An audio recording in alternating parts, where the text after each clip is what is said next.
You're listening to the Cooking from Scratch podcast. Today's guest, Cam Allen, is here to shed light on one of the most powerful tools for women in menopause, high protein eating. In this episode, we'll dive deep into how high protein eating can transform your body and help you feel stronger, more energized, and ready to take on the world at any age. If you're ready to discover the nutritional strategies that can make all the difference, stay tuned. This conversation is packed with actionable insights you won't want to miss.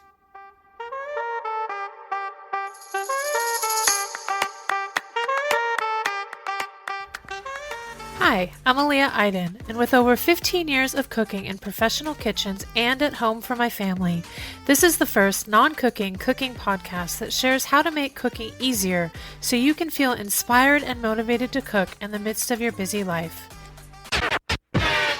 It's the beginning of 2025, and this year I've refocused the podcast and I'm leaning more into the healing aspect of homemade meals. A couple of years ago, I started eating high-protein meals, which resolved some health issues I was having. Then this fall, I started a cooking membership for high-protein eaters to share my favorite recipes and meal plans that I developed to help others on the same journey. When you tune into these episodes, you'll hear from health and fitness coaches and healers about the role and benefits of high-protein eating. Stay tuned for more. This morning, I'm here with Cam Allen, and she's a menopause health and fitness coach. Is that what I would say? Yes, that's true. Okay, great. Former classroom teacher, made the transition to the gym probably in 2009. And then menopause happened, so I switched gears again. Okay, nice. So some of you know my purpose and inspiration for cooking has always been about health. And in my latest iteration, it's a cooking membership for high protein eating and meals that I just started, which I'm going to talk about more later. But I wanted to bring Cam on here to talk more about the importance of eating protein in this phase of life, mainly because while I know about it, my background is a chef, and most of my nutrition info is just the stuff that I read and the stuff that helps me feel the best. But I always love to get that kind of extra reminder about why it is that we need more protein in this phase of our lives, because that's often what brings people to high protein. That's what happened to me. That's what brought me to here. Yeah. So I'd love to hear a little bit more about your journey, and also kind of if you can remind people in a very simple way, like why do we need more protein in this phase of our lives? Yeah, so I came to my high protein life in the backwards way. I was a vegetarian for years, and then I was a pescatarian for a while, and then menopause happened 6 years ago, and every part of me knew that I was missing something big. And I actually started with collagen and bone broth. I started slow. And then filet. That was my next jump. So I started slow, and I just innately knew that I was missing something, that I couldn't keep exercising like I was and eating like I was and actually feel good in my body and have energy to do what I wanted to do. So that's how I backed myself into this situation. I'd always been, I've been in the fitness world since 2009, but this next iteration of like, okay, things are different on this side of menopause, including our fitness and our nutrition. What else do I need to know? What am I missing? And so when it comes to menopause, one of the things is our digestion is different now. It's one of the things that gets affected with estrogen tanks out in postmenopause. So, we don't digest the protein as much as we used to. So therefore we need more. Oh, interesting. That is what I had not heard. Very cool. The other thing, and so if you need help digesting proteins, honestly, I was quite scared when I first had filet. I was like, what's going to happen to my stomach? You make less stomach acid, and then where do you have the stomach acid to actually digest it? Right. Because really it's what we digest and absorb, not what we put in our mouth. Same with supplements, right? Yes, definitely. Right. And so, many women have to use digestive aids like digestive enzymes to actually get the benefits from eating more protein. Yeah. Oh, that's awesome. Have you run across that with your people? Not so much. No, that has not been brought up yet. I love that.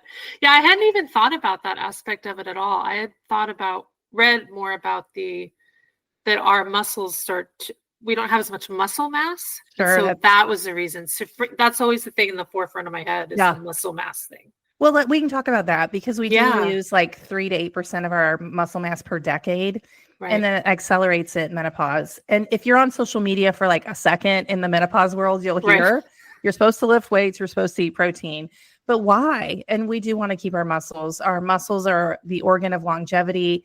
And so strength training and eating protein go hand in hand. Got it. Yes, these two good things go together. Mhm. Okay. There's I love what you say on your social media about menopause being a gateway to greatness. That yeah, seems to be one of your big messages is that transformation. And I'm always interested in transformations. I just love that idea. Can you say more about that? About stepping into something? well, I think we have a choice. We can Yeah, wither up and say we're old and not do the things we want to do and not feel great in our body and our physical body and our emotional body. Or we can choose to look at it a different way, be curious about the changes our body's making and ask, like, what can I do to feel better in my body? And eating protein is one of those things for sure.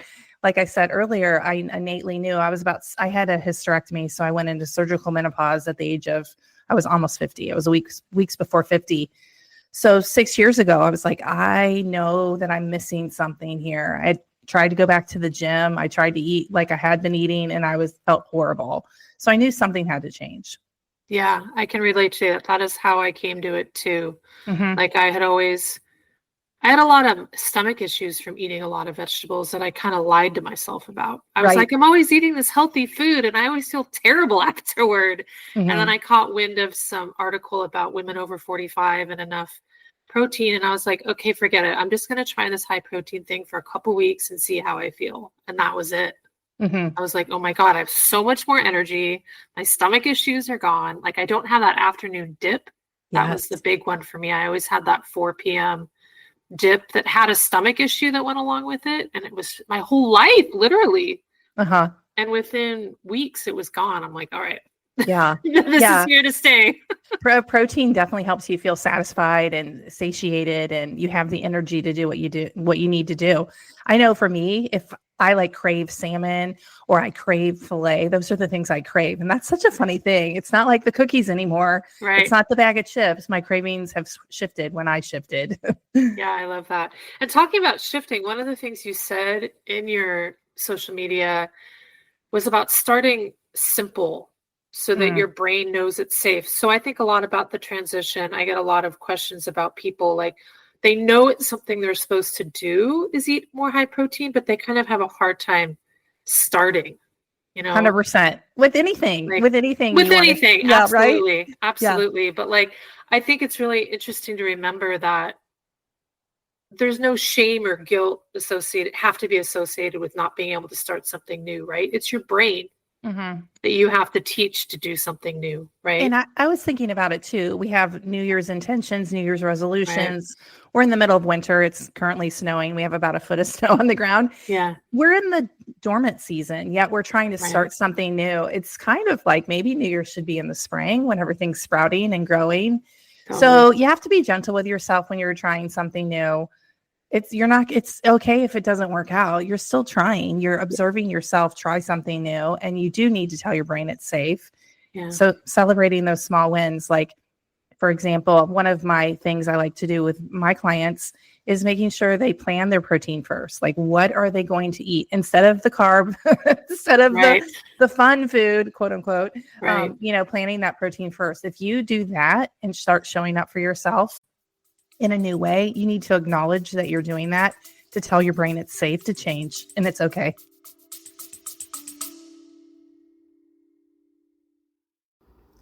Hey there, Cooking from Scratch podcast listeners.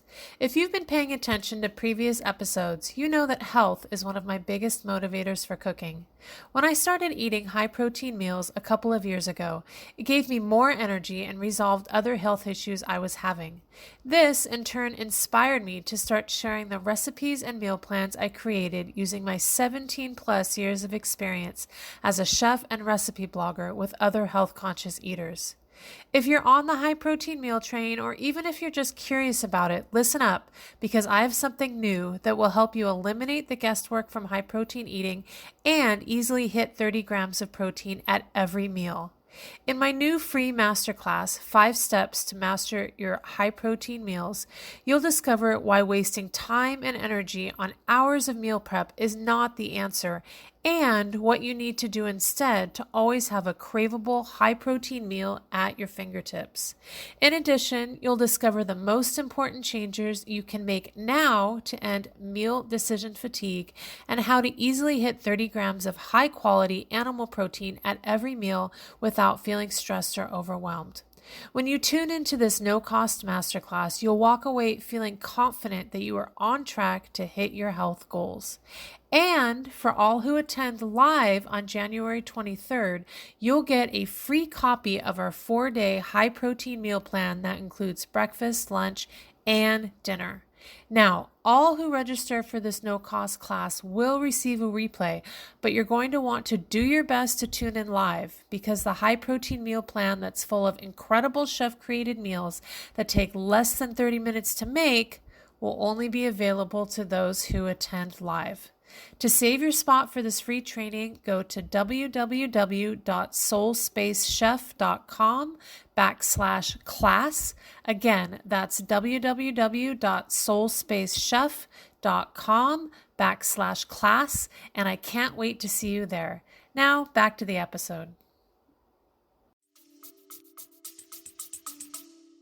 That's great. So that's what the planning does. It helps you actually do the thing, but then it's also serving this second purpose of safety. Absolutely. Yeah. I recently read that our brain uses 20% of the energy of our body, but it's only 4% of our mass. Oh, interesting. Okay. So it's really it's really in control. Right. So anytime we can work our way around that and like tell ourselves it's okay and stay in that calm, relaxed state. Mm-hmm. Right. I think part of the reason I resisted a particular diet for so long is because I'm not like a diet mentality person. I never really have been. And I really resist that idea or feeling of needing to eat a certain thing or be on a diet or get in my head about it so that I'm getting obsessive about it. Mm-hmm. Like, how can we I mean, this is probably part of it, but keep a healthy outlook on wanting to eat more protein. Maybe you already said it, being kind with yourself, not diving into stuff so all or nothing. Oh, yeah, that's exactly right. Right. Like, unless I eat this much protein, I'm quitting forever and I'm never going to try again, type of thing. I really am a fan of setting small intentions and celebrating those small wins along the way. Like, seriously, start with just planning your protein 1 meal a day. Just start there. Yeah. And then notice, here's the thing. For me, I need to know why. Right. I don't know. That's right. I need to know why. And so connecting that food to how you feel, which you mentioned, you changed your diet and you noticed your energy changed, your stomach didn't hurt, all of those things. So learning your biofeedback, I think as a woman, I'll be 56 next week. Thinking about, I never thought about my body. I did what the experts said, quote unquote, and I just checked the box, and I never really checked in with myself. And I think that's why menopause is really the gateway to like your greatness. Right. It's a chance to slow down and understand how your body responds to food, to exercise, to people, all the things. And then you have a choice. Right. Do I want to keep on this path, or do I want to make a different decision? Right. Yeah, I love that. That is a really great way to go forward. Do you have any tips for vegetarians or people who tend to eat less meat and this idea? Okay, I'm going to clarify here. This is another conversation maybe. I do all animal-based protein, because I don't do as well with not animal-based protein. And one of the biggest questions I get is, hey, can I sub in non-animal-based protein? And I'm like, well, you can. But as not being a nutritionist, a dietitian, I don't feel like I can speak as well to that. I just know that it doesn't make me feel great. And I know when you get into the non-animal based protein, you're adding a lot more calories. Is that what I'm understanding? Yeah. Correctly? And if you look at it from an iron point of view, like the Mm, RDA for iron for vegetarians is much, much higher because, again, it's what you absorb, not what you eat. And so right. how is your body using that? And I'll use iron for an example because there's a huge, I think the RDA gets a lot of things wrong, but this one, Right. I think Yeah. the RDA recommendations for vegetarians is much higher than animal protein people. Interesting. Hmm. Okay. I didn't know that. So from Hmm. an iron perspective, animal based Hmm. is I don't want to say better, but it's going to be more effective in helping you reach your goals. 100%. Maybe it's more Yeah. efficient. Yeah. If you're concerned about keeping your muscle mass, knowing that it is the muscle of or the organ of longevity, I always try to connect it to a why. So like, why do you want to eat more protein? Is it because of your muscle mass? Is it also, we need to talk about bones because that's another Mm, thing. Protein works alongside with calcium and vitamin D to help keep your bones. So in my fitness world, bones and muscles are the two things women don't want to lose as they right. age. And Right. then protein is like the support team. It helps it. Got it. Okay. I love it. You're giving me all the whys. I love it. It's so good. I, So do you I go I ahead? think that's how my brain works. If I know Yeah. why I'm doing something, Yeah. I'm more compliant. I'm like, Yeah. oh, okay, I'm gonna go check this box. Same. Mm-hmm. Same. I'm Mm-hmm. exactly the same as that. Like I can follow along for a while, but then after a while it doesn't stick, right? If I don't have that under level of like, well, this is why you're doing it. Mm-hmm. Mm-hmm. It's knowing that bit. So what do you have any tips for vegetarians or people who tend to eat less meat and they want to go there, but they're just, I don't know, scared, nervous, think they're not going to like it, think they're going to have big stomach issues? Like, what can you say for somebody who's really starting out on this animal-based protein So journey? for so for me, my first animal products, I feel like I was interested in my gut health.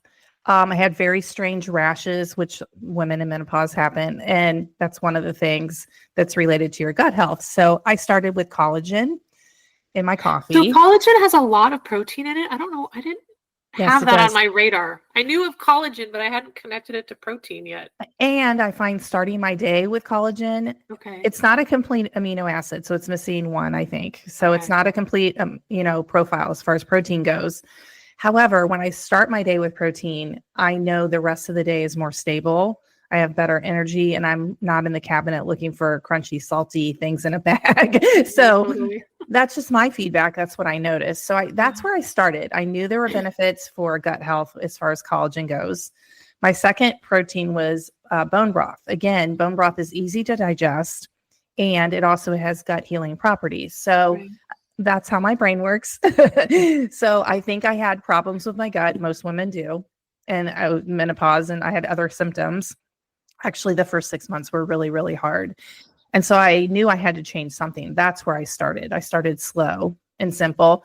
And then I remember loving filet. So I'm like, okay, so we'll Right. just jump right over to filet. So, Right. mm, Go to the thing that you know that you love and right, lean into that. right. The Yeah. collagen and the bone broth kind of can sneak into things and you're not like chewing a hunk of meat.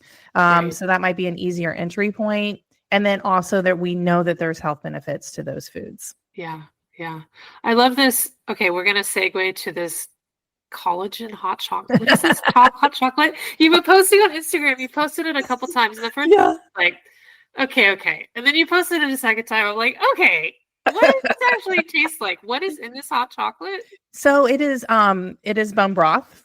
I Okay. use beef because I Right. just do. So I have Yeah. beef bone broth and then it has unsweetened cocoa powder, Okay. real maple syrup. You can add a scoop of collagen if you want to boost the Okay. protein even more.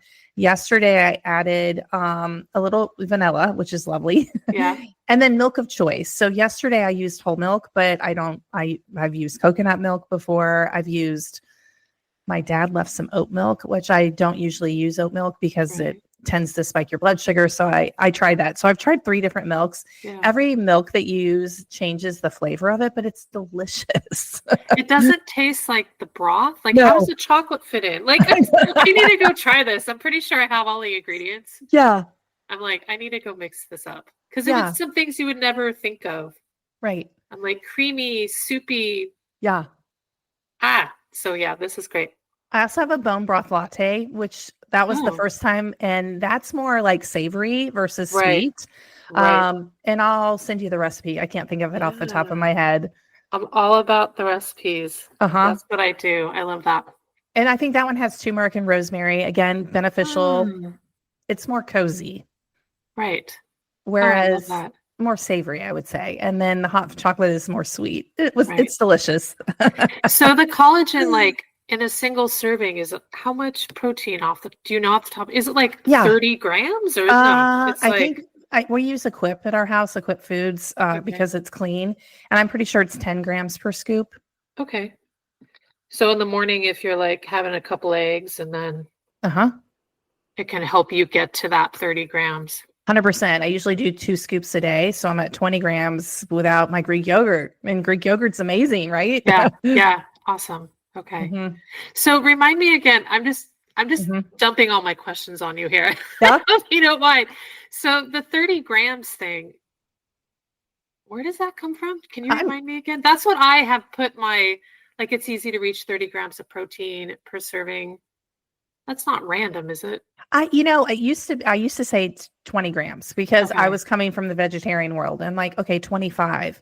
And Okay. really, if you want to hit 100 grams a day, which is a really good target, some Okay. women need more. I have a client that she's like at 140 a day Right. and she's doing great and it's helping her with her cravings. And she's lost some weight over the last year and she's feeling amazing, getting Yeah. stronger, all the things. Right. So I would say north of 100 grams. And so if you did 3 meals of 30, then you're getting close without Yeah. without a snack or anything. So Right. And the amount that you want to hit is based on your weight. Is that what it correct. is? Yeah. Y- Okay. Usually it's 1 gram per ideal lean body mass. So if Okay. you had a target weight of 150, then that would be your goal for protein, Got it. 150.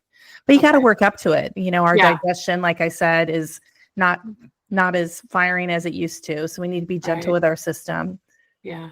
And also be gentle with your mind. Like if you don't hit Right. 150, it's not the end of the world. Right. And I'm never a fan of like forcing ourselves to eat something we don't want to. Like some hmm mornings, I'm just like, I can't do it. I'm just not hmm hungry. And one hmm of the things I do will be like, I'll have the 2 or 3 eggs, and then 2 hours later, I'll have some yogurt. Yeah. And then that way I've gotten to that point and I'm like, that's good. Just sometimes first thing in the morning, eating all that Right. food straight away, I'm just like, I can't. Because a Yeah. lot of it depends on what I had last night, all this stuff, right? 100%. 100%. So trying to be gentle, hmm definitely. And lean into it. Right, for sure. So collagen and bone broth, planning what you're going to eat. hmm Is there anything else for people who are thinking about doing this or have tried to get started on high protein eating and just haven't been able to? I think, if you're into tracking, I would track just your protein for a week and just to see where you are. And when Yeah, I am using macronutrients with clients, I don't always, it's always a weekly average. So don't beat yourself up if one day is right, higher, one day is lower. Think of right. yourself as an average because you Mhm. really are not a calculator. Right, There's no part of you that's a calculator. So, average your protein, track it for a week and then average it for, divide by 7. How many grams are you eating in a day? Just to see where right. you are. That's good. So start where you are and then go hmm from there. hmm Yeah, I And love really, things like bone broth and collagen and Greek yogurt. Those are my 3 favorite yeah, hacks. I also eat eggs too, 2 to 3 eggs. That's another thing I used to eat too. Now it's mostly 3, right, to get up to 18 grams, right, 3 eggs. right. Yeah. So tell me more about how exactly you work with your clients. What are you helping them with? Do you have a program or is it just one-on-one or? I do have a membership. It's called Move Okay, the Dial, and it's a okay, fitness-based membership okay, that women, there's workouts in there, and then we have twice a month we get together for Ask Me Anything. And so I answer any question, things they hear on the internet or, different trends. So we have right. that. I do have one-on-one clients, and I'm in the middle of beta testing a new program. It's they're 10-minute mini workouts for women in menopause, Mm, strength workouts, and I'm really excited about that. The feedback's been great, and that's coming soon. yes. I'm really excited about that too. Is that the Uh, exercise snack thing you've been yes. talking about on Uh-huh. your Instagram? Yeah. Because that's my MO. Like Uh-huh. I need to get up from my desk, And do a just little do it. something, and then come back. Absolutely. And Yeah. the benefits from that, there's a study saying that doing like 10 air squats every 45 minutes during the day is more impactful to your blood sugar and your metabolism than one 30-minute walk. That's huge. Oh, that is Hu- huge. Huge. Wow. Yeah. I love talking Okay. about blood sugar and Yeah. metabolism. Those are things that affect people in midlife. Yeah. Protein's part of that puzzle. Yeah. Um, like for example, food order. If you eat your food in a certain order, you can lower your blood sugar impact, even though it's the same food, just Oh, changing the order. tell me about that really. It's amazing. So when you're looking at your plate of food, Yeah. just tell me a plate of food that you love eating. We'll Like stir-fried beef of some kind and a little bit of rice and maybe a small amount of raw salad, something or other. Like Perfect. Okay. ramen. Yeah. Yeah, so you always want to start with your fiber first. And if you didn't have like a side salad, you could always start with your protein. Yeah. So any kind of fiber is going to form a mesh in your digestive system, which will lower your blood sugar impact. Got it. So kind of think of like when you're eating that salad, imagine it forming this mesh in your digestive tract, literally slowing the absorption into your bloodstream. So I'd start with salad first, and then I would eat the protein second. Got it. And making sure that you have stuff in your stomach and your body's working on that. And then I would add the rice. And I know like you want to mix the rice in with the stir fry. Right. I like, I wouldn't start with the rice. Yeah. You're going to spike your blood sugar and it doesn't matter what you eat afterwards. So just putting the carbs, I call them, near the end of the meal, making sure you have other food in your stomach, then you're good to go. I love that because intuitively, like I always start with protein in the morning. If somebody's like, hey, you want a not protein item, I have to say no because I know I'll feel terrible an hour later. But that's what I'm doing. I'm making sure I have the protein. And then if somebody's like, let's go get a pastry, I'm like, okay, what have I already had? I'm like, well, I've already had a fair amount of protein, so pastry isn't going to bug me. Exactly. But if it's the first thing I eat in the morning, it's going to set me off like 100%. For the rest of the day. Yeah, I'm a child of the 80s. So we went to high school with a glass of orange juice and a bagel, and you're out the door. And I can only imagine what our blood sugar was doing. And then we were hungry like a minute later, probably. So, and I'm not saying don't drink the orange juice or eat the bagel, but make sure you have something else in your system that's not going to raise your blood sugar. Just start with the protein and the fiber. Yes, protein and fiber. Yes. And again, don't be so harsh on yourself. Right. Yeah. If it doesn't happen, do it differently the next time. Exactly. I'm never going to pass up a pizza ever. Right. But I'm going to make sure I lower it by making sure I have a salad first or a ton of veggies on my pizza. Or there's another hack. Here comes another hack. Using apple cider vinegar is one of the hacks that lowers the, because of the acidic acid, lowers the glucose response. So yeah, I know. So if you wanted to double hack, you can have a apple cider vinaigrette that you made on top of your salad. On top of your salad. Oh my gosh. And that's a double whammy as far as that goes. So I also like mixing, let's say I'm going out to dinner and I won't be able to control the food as much. Yeah. I would drink like maybe a sparkling water with a tablespoon of apple cider vinegar before I go, or before a meal that I know is very carb heavy, like we're going to an Italian restaurant or something. Yeah. And that will also help lower your glucose response. Wow. It's so fun. That is so cool. I always knew, like, I call it ACV, apple cider vinegar. It's like always been like, I know it has these health properties. Yeah. I did not know about this one. Well, blood sugar, but also gut health. So that's the one I knew of, like, in like kind of the liver cleansing thing. Uh-huh. That's what I knew of. But this one, this is so good, Kiam. So you can stack all these things together. Right? Your world and my world mesh beautifully. Yeah, I love that. So if people want to get in touch with you or follow you or dive more into your world, how can they get a hold of you? You can find me hanging out on Instagram. It's heymama_Cam. That's a long story. I don't know why, but that's what it is. That's okay. Yeah. So you can find me there, and there's links in the bio for different, like I have different free guides. Like there's a strength training guide in there for you too. So. Okay. Awesome. Well, I need to go do my squats. Okay. Set your timer. Thank you for being with us. Thank you.